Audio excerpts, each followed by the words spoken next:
Oh, I learned a valuable lesson about health. As a warning, this is probably not going to be an efficient or concise video, but I will do my best. So about a year ago, I got pneumonia. I was out of commission for a month and a half. It was brutal. It was probably the sickest that I've been in my adult life. And the struggle for me was that really, if you could think about all the things that you could do in your life to avoid pneumonia, that is what I do on a daily basis. So how the heck did I get pneumonia? Well, when I started looking deeper into it, I realized that in Chinese medicine, the lungs are the organ of grief. And the second I made that realization, it just all clicked for me. The pneumonia started exactly 1 year to the day after my sister died. And when I put the pneumonia in the context of grief, it made total sense. I did not do a great job grieving. When she first died, I flew across the country to be with the rest of my family, and all I did was everything I could to help them. But when it came to me, I ignored what I was feeling. When people would try to console me, I would kind of redirect them to someone else and to console them. I would change the subject when people brought it up. I ignored it. I didn't allow myself to grieve. And so 1 year later, on that day, I got pneumonia, and that was my body saying, hey man, you're not grieving. You gotta get through this. You gotta deal with this. And after that, I made a very conscious effort to address it. If I started feeling something in the middle of the day, I would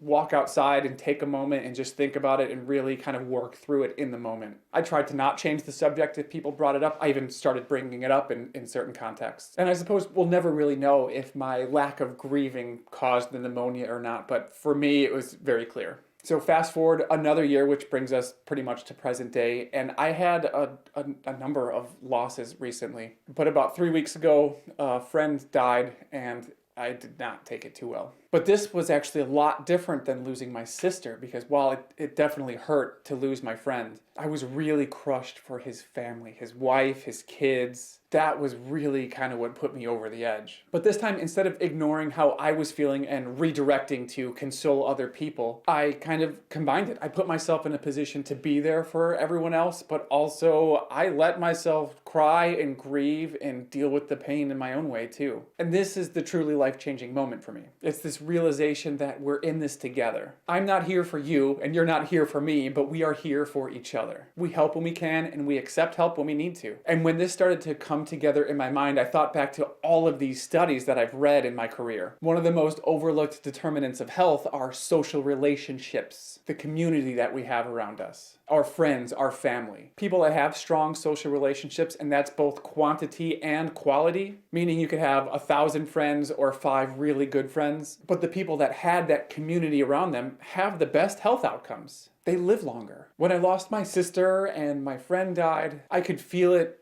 crushing me. I could feel it killing me. But when my friend died, instead of burying it, I embraced my community. I reached out to all of my friends. I started calling people that I'd lost touch with over the years. I told them what I was going through. I talked to them about it. And in pretty much every case, they made me feel better. And while the losses of my sister and my friend and the other losses that I had in my life, I told you I could feel it killing me. Well, reaching out to all of my friends and family and loved ones, I could feel that healing me. I could feel it bringing me back to life. And again, there's research supporting this. This is not me woo-woo feeling something and telling it to you like it's fact. This is me realizing that the research that proves that this is happening can actually make a noticeable difference in your life. So the takeaway here is that while there's a million things that you can do to improve your health, and I've made 200 videos and I'll probably make 10 million more, a really important factor here is your community, your social relationships. Whatever state you're in right now, I encourage you to surround yourself with people that you love. If you don't have people that you love in your life,